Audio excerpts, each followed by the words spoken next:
Previously on Improv Tabletop.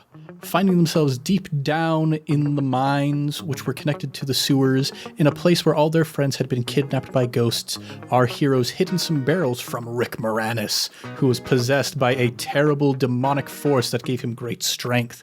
They managed to escape with the rest of the villagers, but they got into a big old tussle with Rick Moranis. He kept trying to get him back. They kept trying to escape. It was a big mess. There was prismatic shards. There was very erudite and urbane bug discussions. Eventually, they finally managed to get down a ladder into the Adventurers Guild building, where they ran into Marlin, who was able to reverse engineer the proton pistols that our friend Patrick had and give them to Bob and Louise. And he gave them an elevator back up to the surface, and he was holding off Rick Moranis as they escaped over to Rasmodius' wizard tower, using Lewis's pickup truck to get there. When they got up to the top, Rasmodius gave them some information about the community center. It was built by a weird cultist dude who's trying to summon an ancient Hittite deity. Who could have seen this coming? After they got this information, they were going to drive over to the community center, but the pickup truck had been hijacked by Fector, the evil final boss of Journey of the Prairie King. They managed to blast him off again, Team Rocket style, and as they headed over to the community center, bringing horses this time, they got to the community center and discovered the entire place was overrun with the undead, and an evil voice cackled from the clouds above. What's going to happen here in our finale episode? Let's find out here in the world of Starboo Valley. What's shaking, everybody? You're listening to Improv Tabletop, the Fate RPG actual play where we make up everything on the spot. I'm Rick Moranis, your host and GM, and today I'm joined by... Justin Porter, AKJP, and Honey, I Shrunk the Kids. McKenna Steele. That's it. Nice. Okay. Thomas Ryan. Al Capone dropped out of school in 6th grade. You too can be a mob boss. Al Capone fun fact. I've been doing not as good in my life As Al Capone did? as Al Capone dropping out in 6th grade. I found that on an Al Capone Fun Facts for Kids website. Here's a fun facts for kids. It said Al Capone had street smarts. He dropped out of school in 6th grade. Street smarts. Well, now that we have Al Capone fun facts showing up in our Fate campaigns, you might say we've crossed the streams a little bit. Oh, what a guy. Oh, that's a day brightener. Oh. Well, everybody, we have a big old finale ahead of us, probably a big old battle. We'll see what's going on. But you see before you the community center overrun with all kinds of bad guys, and Bob had just told his friends to stay behind him. Bob, what would you like to do? Oh, I'm using my sheriff's badge. All right, right off the bat, flashing the badge. So this finale is only going to be like 5 minutes long, just to let you know. Yeah, I'm just going to solve it. Don't worry. Yeah, I'm going to use my sheriff's badge, and I'd also like to do a second thing. I want to search through the trash and see if I can find the wagon wheel power-up specifically. Okay. Let's have you roll with Clever to see if you can find it. What's the difficulty going to be for this, for the wagon wheel? We're going to put that at a difficulty of 3, I think, to find this other power-up. Can I use a fate point immediately? You can. Okay, because I got 1. Ooh. And then I got 2. All right, I guess I don't find it. You can use another fate point. I gotta save him a little. I'm going to help out. I got my PKA meter to help find it. Oh, nice. It would be kind of spooky, wouldn't it? Yeah, that's a good point, because like if you're a ghost having escaped from the video game, then the other things escaping from the video game would also be giving off ghostly energies. Mm-hmm. So I found whatever you need. I don't know what you need this for, kid, but there you go. Thanks, Pat. I'm gonna go in there. I'm gonna shred these ghosts down to their last atom. And then I'm gonna use the sheriff's badge and the wagon wheel. Yes. Which the wagon wheel in the game shoots bullets out of you in every direction, but when you combine it with the sheriff's badge, it does it at like Mach 10. Oh my goodness. Okay, yeah, I guess we're going to give you 2 free invokes on every roll you make while these are active. I'm going to roll just regular D6 to see how long we're going to let this be active for. Really quick, I turned to Louise and I'm like, if this is 2 drink Bob, I'd hate to see 3 drink Bob. It's not a pretty sight. This is going to be active for 3 rounds, these 2 power-ups. Stay close. And I'm just gonna ride in on the horse. All right. Bullets spraying everywhere. Okay, roll 2, attack with flashy, I suppose. And I get double invokes. Double free invokes, yeah. Can I use both? Yeah. All right, that's +4, right? +4 with both the invokes. In addition, okay, so that's +8. +8. I'm going to roll for these ghoulies and ghosties to see if they're able to dodge out of the way in time. That's +2 that they got. So that's 6 shifts of damage against... Well, I mean, it's shooting off in all directions. So basically every ghoulie and ghosty within visible range. So yeah, you just start plowing through these things like a grim harbinger of death. And you're able to make it to the front door of the community center without really any issue. All right, get in.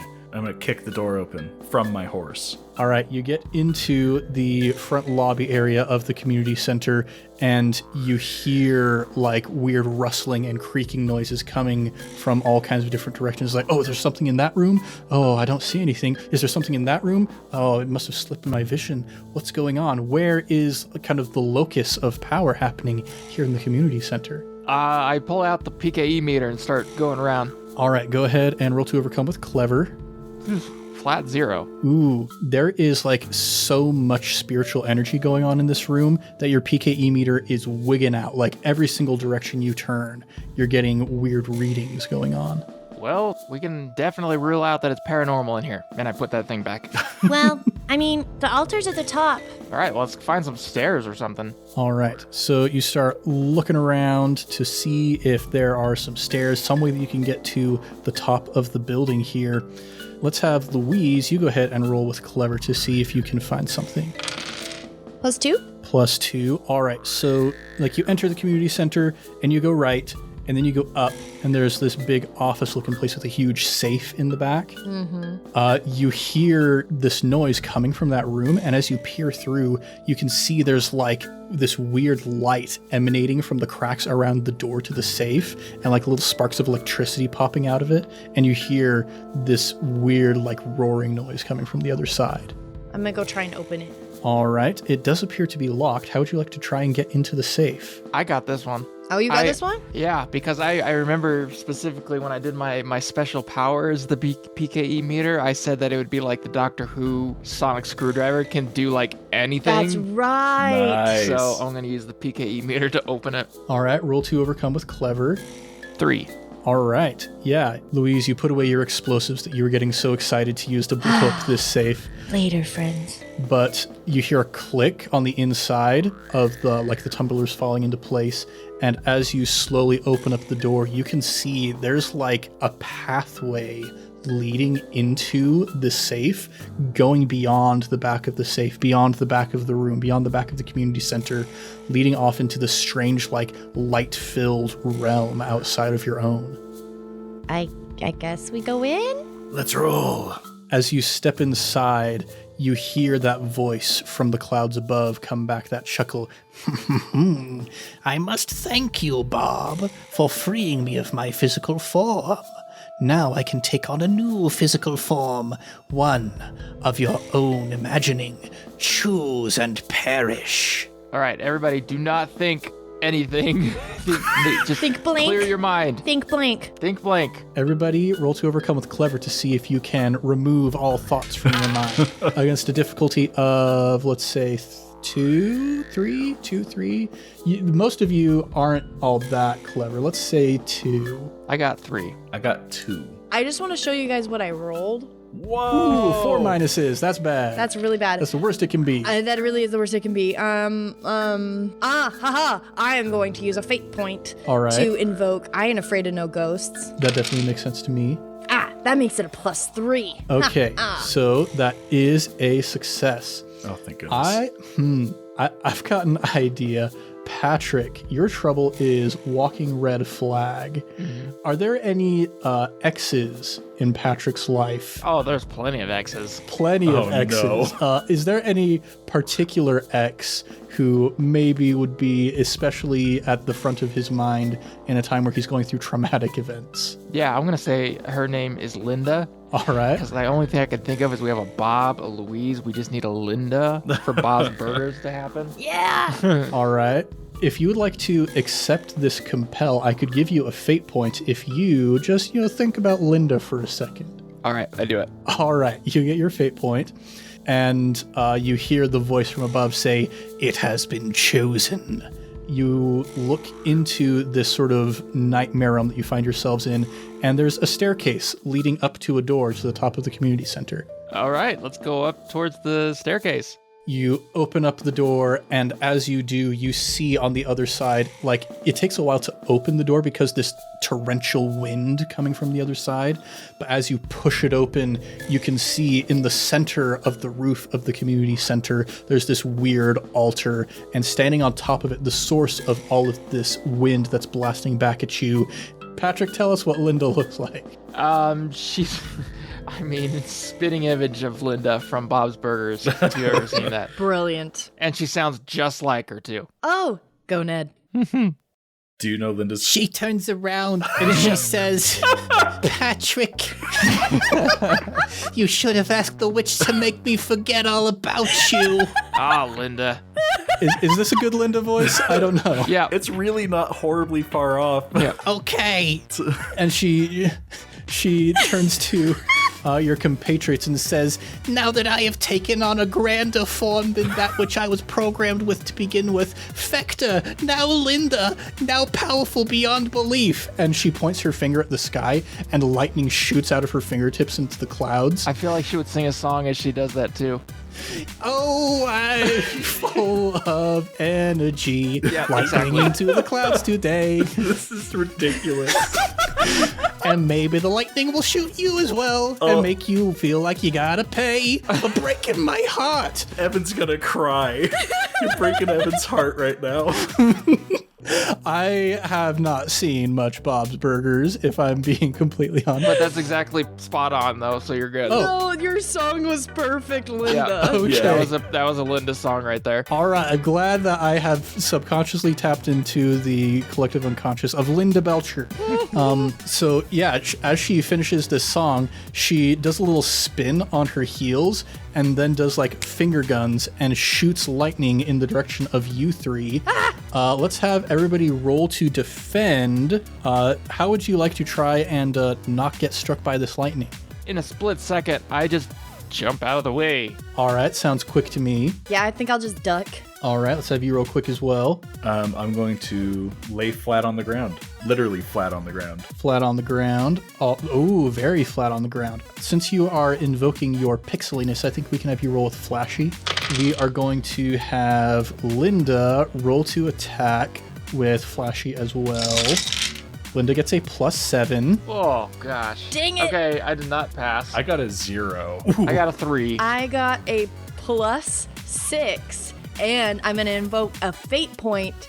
Can I invoke I Am Afraid of No Ghosts again? You can. And bring it up to 8, because I'm just going to add 2. All right, yeah, you duck quick enough, but you see the lightning arcs towards your two friends here, and she says, Sister, I got no beef with you. Girls gotta respect and empower each other in these trying times. Yeah, they do. And listen, I know something about exes, and I know that it's really, really hard. I hate him so much. lightning. So, what again did each of you roll for that defend? I got a 3. 0. All right, so that means, JP, you would take 4 stress, and Thomas, you would take 7 stress. Would either of you like to fate point that? I want Yeah. a fate point, please. All right. Yeah, describe which aspect you feel like would be most appropriate there and how you use it to your advantage. I would like to use the trash contains many treasures and secrets. While I was digging through the trash, I found an especially nice mirror. Ooh. Yeah, you did. And I want to hold it up while I lay down. All right, bring in a little bit of flashback energy. Go ahead and either re-roll or add 2. I think I'll re-roll on that one. Yeah. All right. -1. Ooh. I got worse. I got all negatives. Girl. I guess I was gonna die. I don't care. You could use a different aspect if you want. Fry me. That's it. Our hole in one that was supposed to end the campaign in 5 minutes just died. Okay, so when you take stress, there are 2 different ways that you can mitigate stress. We have a stress track, which is similar in purview to hit points. You start the game with 6 stress. Bob, you've already taken 1 stress from earlier on in the campaign. So as soon as you can take no more stress, then you're out of the game. But we do also have consequences as well. you can take up to 3 consequences. There's a 2 stress consequence, a 4 stress consequence, and a 6 stress consequence. And if you mitigate stress by taking a consequence, that becomes an aspect on your character that sticks around with you and can potentially be invoked by your enemies at a future time. But since you're taking 8 stress, I can't remember off the top of my head whether a reroll means you need to take the first or the second. We'll let you choose which one you want to go with. The one that does less. I think it's still 7 stress though. Yeah, so 7 stress. You could potentially take 5 of that as regular stress and then a 2 stress consequence, maybe. Or you could put it into like a 4 stress consequence and 3 regular stress. You can divvy it out as you please. I want the 6 stress consequence. 6 stress consequence. What? All right. And one regular stress. Okay. Have you ever had dead pixels on a screen? No. Am I going to start disintegrating that? Yes. We are going to give you the 6 stress consequence, dead pixels. You see, like, as Bob stands back up from where he fell prone, various pixels of his body have just, like, winked out. And he's full of all of these pixely holes. Swiss cheese. Bob! Oh, that didn't feel very good. Linda, Bob did nothing to you. I'm gonna stick my hand through one of the holes in me. Oh, Bobby. This hurts. Oh, Bob, don't worry about it. You'll get over it. Unless I kill you first. Patrick, did you want to do something to try and mitigate some stress, or are you going to stick with the 4? Yeah, so I'm gonna invoke my I'm a walking red flag, and I'm just gonna be like, Linda, all I said was that we shouldn't be eating burgers, that you probably could look better if you ate a salad. Oh, wow. GG, man. I'm on Linda's side here. Just want to put that on the record. Yeah, I'm trying to decide if I should allow that to give you a benefit to your roll. I mean, the sheer brazenness alone should count for something. Yeah, kind of take her aback a little bit. Would you like to add 2 or re-roll? I'm gonna add 2 because there's no way I'm gonna get a 7, so let's just go 5. All right, so as you say that, she just walks over and she forgets lightning. She just slaps you across the face. You take 2 stress from that. Okay. Linda, I respect that. That was deserved. Very deserved. Just as deserved as me coming in and reshaping this world in my own image to my own desires and whims. And she points her finger over at the Stardrop Saloon, and as the energy shoots out of her finger towards it, you see it explodes into shards of wood and various other bits of building materials, and then the explosion slows, and they all come slamming back together. I don't know too much about Linda Belcher, but what do you think a building designed by Linda Belcher would look like? It looks Bob's just like Burgers? Bob's Burgers. Yeah. Okay, it turns into a restaurant. I am going to fill this valley with chain franchises. JoJo sponsored, all of them. And she points over at the blacksmith shop, and it explodes, and boom, turns into a Jojo Mart sponsored Bob's Burgers franchise. No, horror. Linda! And I'm going to go stand in front of her so she can't shoot anymore. And I'm going to say, Linda, doing this makes you just as bad as Patrick was to you. Yeah. Do you want to be like him? Yeah. Roll to overcome with flashy, I think. Do you think that makes sense? What do you think makes sense there? I feel like flashy or clever. Which are the same for you? Yeah, which are the same for me, so it doesn't matter anyways. Yeah, at least it's not careful. Yeah, no, let's not make it careful. All right. If you need, I want to help. I'm scared. How would you help? Invoking my red flag again. No, I'm not Walking- allowing that. I'm not allowing that to happen. It'll help. We've done enough damage there with our red flags. No, it'll help because she'll focus just on me then. What would you say? And I'll decide if I allow help. I say, Linda, it never would have worked out. I don't do well with kids. Wait. after he helps, can I invoke my terrible aim and aim for Linda but shoot Patrick? That's how I help, is shooting Patrick. Let's hear what McKenna rolled. Well, I'm debating if I want to re-roll.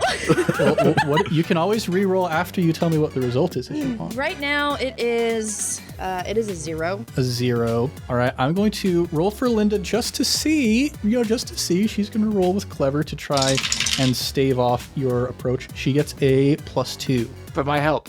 I don't want your help. And my help. How many fate points you got left? I got 1 fate point left. You could bring it up to a tie right now. I could. Yeah, I'm going to bring it up to a tie. All right, which of your aspects are you going to invoke for that? I'm going to invoke Shiny and hoping that maybe she also has the same trouble as me. And I'm going to give her one of my promise rings and say, One of? Hey, I got 10 fingers. She's got so many promise rings and there's so many pigeons around or whatever it was. Wasn't it? I know. So many doves out here. Doves, that's what it was. Doves, yes. Linda, believe me, I know what it's like to deal with really bad heartbreak and crappy guys. But this is a promise ring of friendship.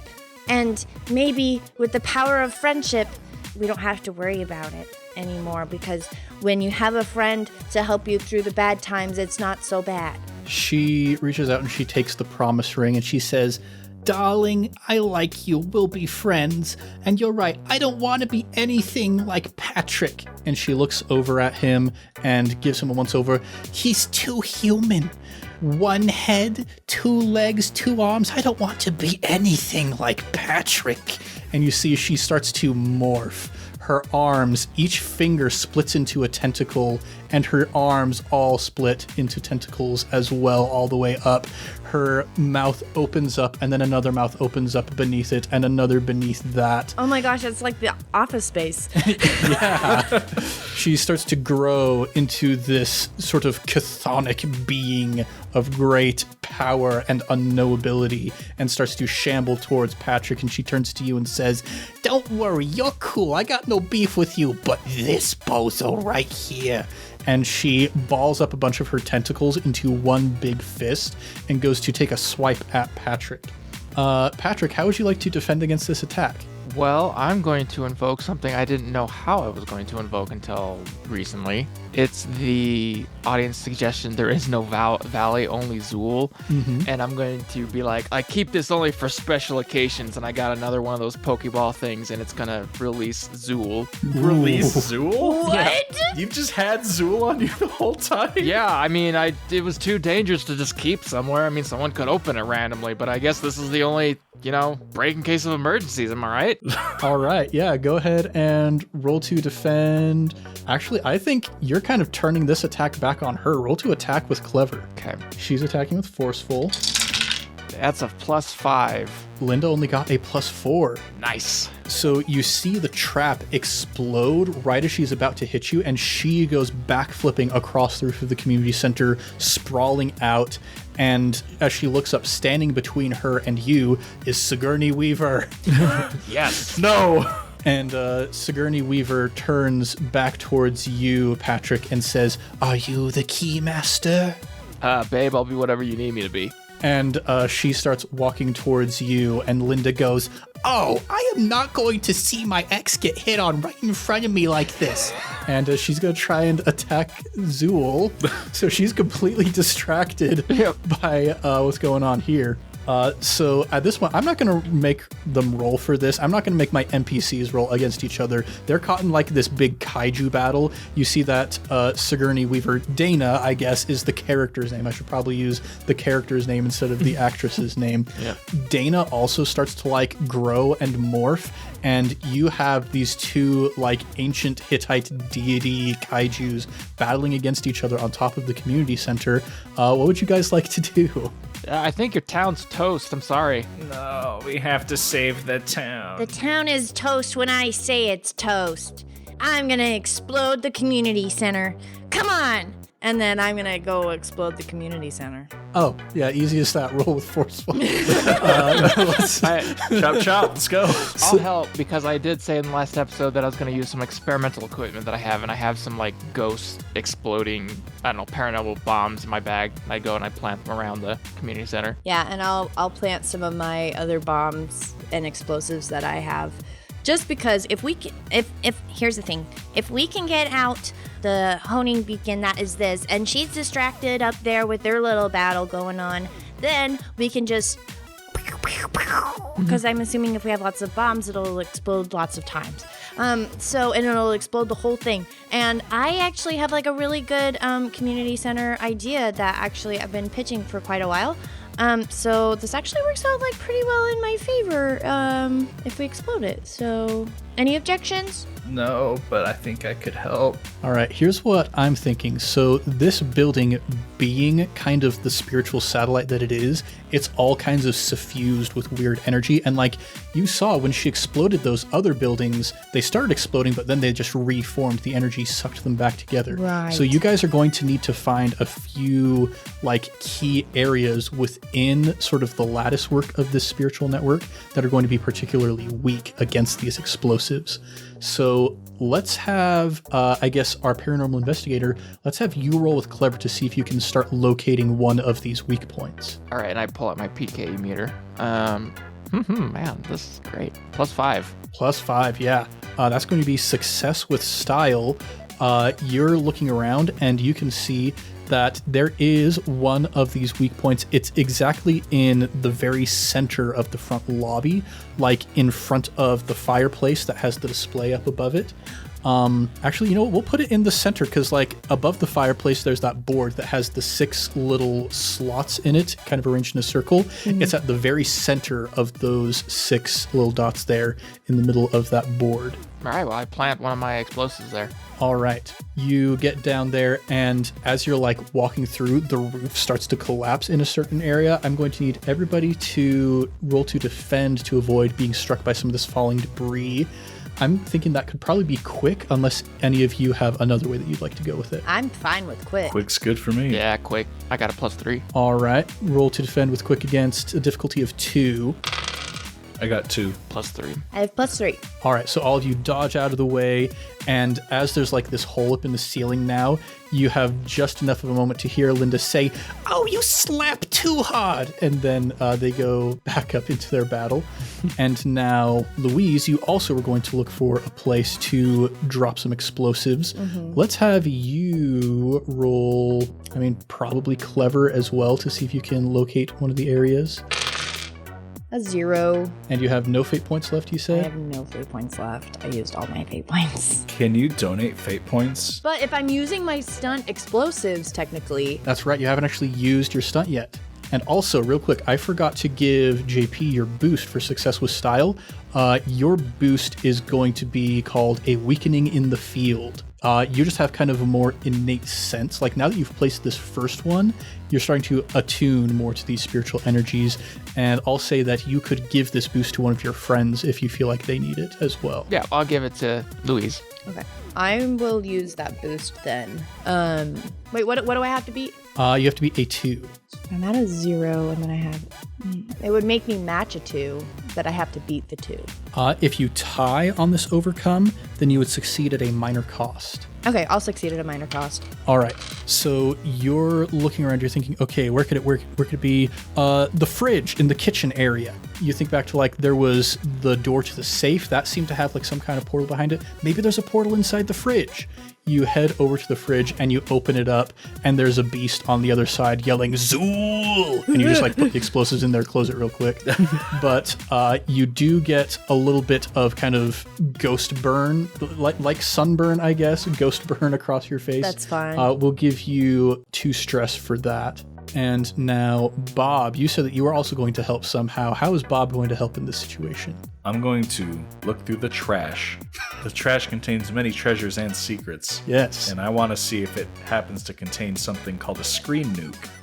Okay. A what? Okay. So in the Journey of the Prairie King game, there's an item called the screen nuke, and it That's destroys right. all enemies on the screen. maybe doesn't do exactly that here, but it's got nuke in the name, so I thought that was cool. I like it. Yeah, roll to overcome with clever. That's a 2. A 2. All right, you look in the trash, and what do you see? A big old screen nuke staring right back at me. Oh, whoa. You hear Linda singing that from the top of the building. She's got a weird past. I'm gonna go over to Louise. Here's a screen nuke. I'm going to be very nonchalant about it too. I don't want to make a big deal about the nuke. Oh, I think we could place that somewhere too. I don't know where it goes. Patrick, I feel like we're having some luck finding spots. Do you know where we could place this screen nuke? Yeah, let's just place it right over here. Where should I put it? Yeah, go ahead and roll to overcome with clever. +2.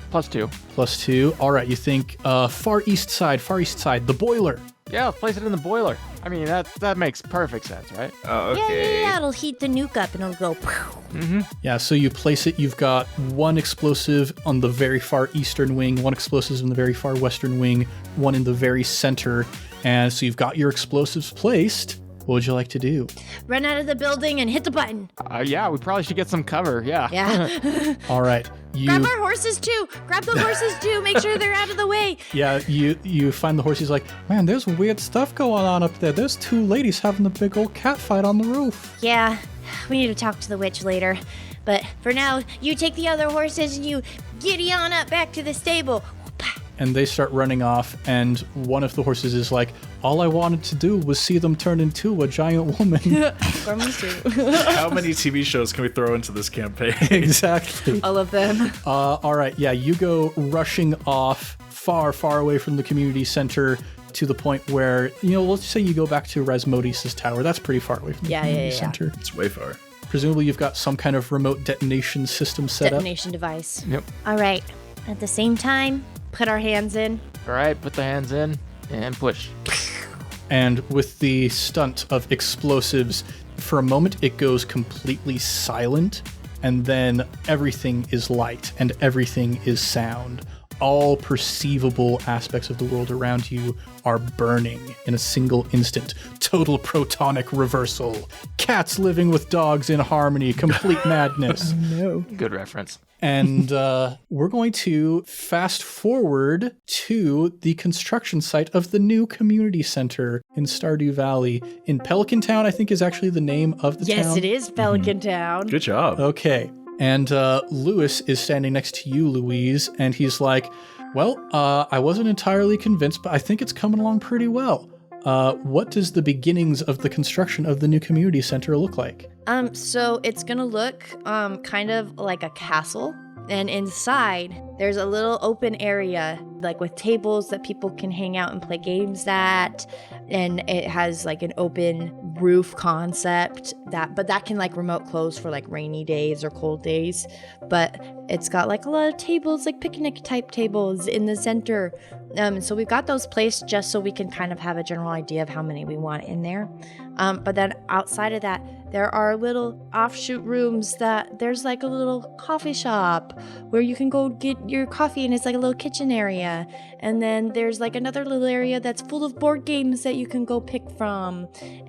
But it all looks like a giant castle. And at the top floor, there's a first floor and a top floor. We haven't gotten to the top floor yet, but the top floor is just going to be one big library. Ooh, nice. But we're just right now got most of like the wood up. Some of like the corner rooms have gotten like the full wall up. But the outside is brick. Nice. Very, very sturdy. TM. Okay, cool. Perfect. And as you're kind of showing the mayor around all the various games in this room, you see the arcade cabinets that have been transplanted here from the Stardrop Saloon.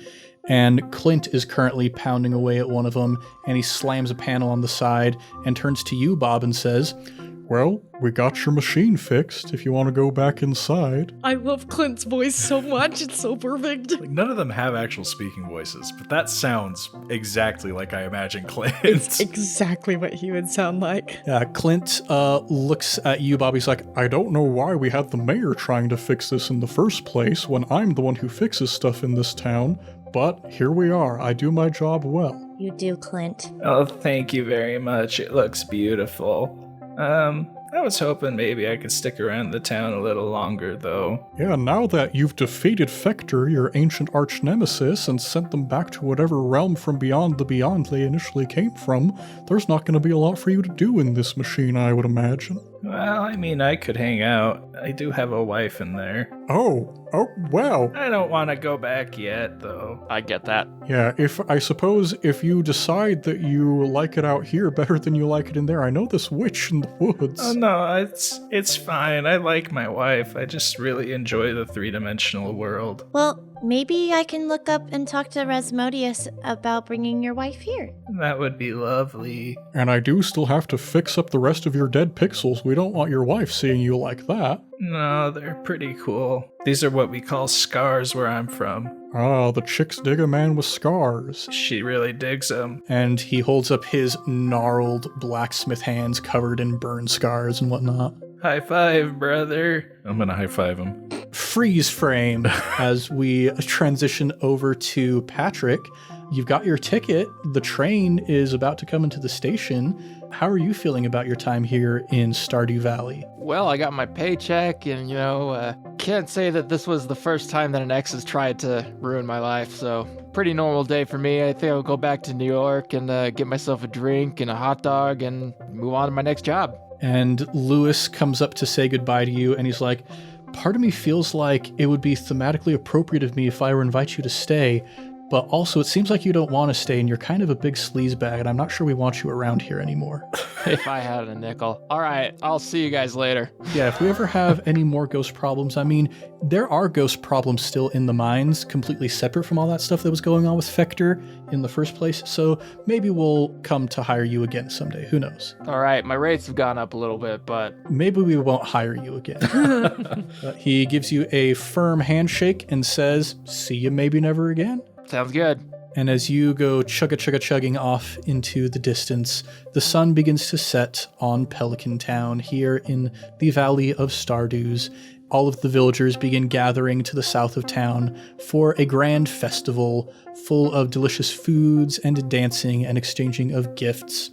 And I think that's where we're going to conclude our adventure here in the world of Starboo Valley. Well, everybody, that was fun. Our first Fate campaign in like a year and a half. Man, that took some getting back into to remember how to play this game. Right? I was going to say, just like true fashion for me, the last episode just goes crazy. It's great. Yeah, Thomas, this is the first time you've done one of these improvised campaigns. What did you think of that? Yeah, it was. I take it or leave it. Yeah, fair enough. No, it was great. Actually, I really enjoyed it. I mean, if I'm allowed back on the show, then I'll do it again sometime. We'll think about it. We'll take a poll. Yeah. Yeah, take a poll. Well, Yeah, I'm going to put a poll in the chat right now with no context. And Yeah, see, put a poll in the chat. Yeah, I'm going to go to the patron Discord right now and put a poll up saying, should I be allowed back on the show? No context to it. All right. I'm excited to see how that turns out. They'll understand in like a month when this episode comes out. And they'll be like, oh. Now I see. I see. Yeah, cool. If you have opinions on whether we should let Thomas back in, go join the Patreon and then you can vote too. But just be aware that Thomas is the moderator on our Discord, so if you try and speak out too strongly against him, you might get the ban hammer. It's okay. We've banned Thomas multiple times. Don't worry about it. Oh man, Christian already voted? That's crazy. He voted no. That caveman. It was me. It was me. Oh, that was you? Because I'm on Christian's Discord. Oh, jeez. No, I'm changing it to yes. Well, good old fans, we'll be sure to let you know how this plays out. Oh, man. You know, I'm glad that I rewatched Ghostbusters last night before we did this recording. You did? Yeah, that helps. Yeah, it's a good movie, turns out. It's a really good movie. I love it. I still need to watch the new one with Paul Rudd. I love Paul Rudd. I'd love to see the end of it sometime. Yeah. And the practical effects in that's the thing that I was kind of surprisingly most impressed with going through this watch. Like the eggs exploding at the very beginning. Like there's a whole bunch of crazy stuff that they do in that movie. It's real fun. I'm a big fan. In any case, it's time for me to start thinking about what our next campaign is going to be. But in the meantime, thanks for listening to Improv Tabletop, and we'll be back next month with more adventures in a brand new setting. If you want more, go and subscribe. Maybe even give us a review. We would be as happy as a man who was able to physically defeat the traumas of an ex if you would go ahead and give us a review on the podcatcher of your choice. We're We're also all over social media at Improv Tabletop, so if you'd like to connect with us there. Maybe you want to talk with JP about some of his favorite classic movies from the 80s, then don't be afraid to reach out. Now it's time to shout out our next batch of Sticker Club patrons. This week, we're shouting out Sammy Ryan, Sarah Martin, and Stuttering GM. Oh, man. Nice. I'm a little biased towards one of those patrons. Just throwing that out there. I've waxed poetic long enough about her. She knows. Yeah, Sarah's pretty great. She's very kind. Pretty great. Yeah, these 3 people are, if there are 3 people out there in the world who have more hours in Stardew Valley than Thomas, it's got to be maybe one of these 3, maybe all 3 of them put together, possibly. The number to beat is 530. Yeah, well, these 3 are the head architectural team working with Louise on the new community center, building a grand old castle that does not have an altar on top of it. No altar because Yep. Yeah. Because That's reasonable. I don't want an altar. I don't need any reason besides that. this doesn't fit the vibe. Exactly. It's got the open ceiling kind of thing. You don't want Yeah. to put an altar on top of that to mess No. it all up. No. But they all deserve raises because they're doing fantastic. Yes. Thank you for your wonderful job here. We'll have more Sticker Club patrons to shout out next week, and if you, dear listener, want to join their ranks, consider joining our Patreon at patreon.com/improvtabletop, where you can also get things like Discord access, where you can vote on whether Thomas should be allowed to remain in the cast, biannual sticker packs, where you can see me, Christian, and Connor as Sonic characters, and more, such as our current ongoing patron-exclusive campaign, Dumbledore's Delinquents. yeah. Yep, crazy times going on over there, time shenanigans aplenty. Timey-wimey stuff. Oh, our good friend Michael Sear, the founding patron, just messaged back in the Discord under the poll, #democracy is an illusion. He voted no. Thomas, you're losing the poll. Mikey, if you're listening, come on, man. 2-1. Oh no. I'm going to quit the podcast. You can't fire me. Well, you're going to have to stay on as the moderator. Oh, fine. Well, everybody, let's do a round of plugs real quick. This is taking a turn I did not anticipate. Democracy is an illusion. Yeah, JP, apparently. would you like to handle the plugs this week? Yeah, so we have a sister podcast called I Cast Fireball, which is pretty great. Go give that a listen. And I would also say go watch Bob's Burgers. Oh, heck yeah, man. Love me some Bob's Burgers. Yep, that's a great show. Yeah. There's part of me that's wondering, does this fill our quota for a Bob's Burgers themed campaign? Absolutely not. No. No, Okay. if you ever do it, please invite me on the show. I love that show. Evan will be so mad if you do a campaign of Bob's Burgers without him in it. Yeah. I love Bob's Burgers. Okay, so That'll be the next one. Bob's Burgers and something else. The Return of Linda. Linda. you know what? I'll reach out to Evan and see what he thinks. I know that he's ridiculously busy with his master's degree. He is. We might have to hold off on that one, but we'll see. We'll see. In any case, thanks everybody for joining us here in the world of Starboo Valley. I'm Ned Wilcock, your host and GM, and I've been joined by Justin Porter, aka JP, and I could really use a burger right now. McKenna Steele, and I'm going to go probably play Stardew Valley. Thomas Ryan, same. Let's start a farm. Much Love and Stuff, everybody. We'll catch you next time on Improv Tabletop.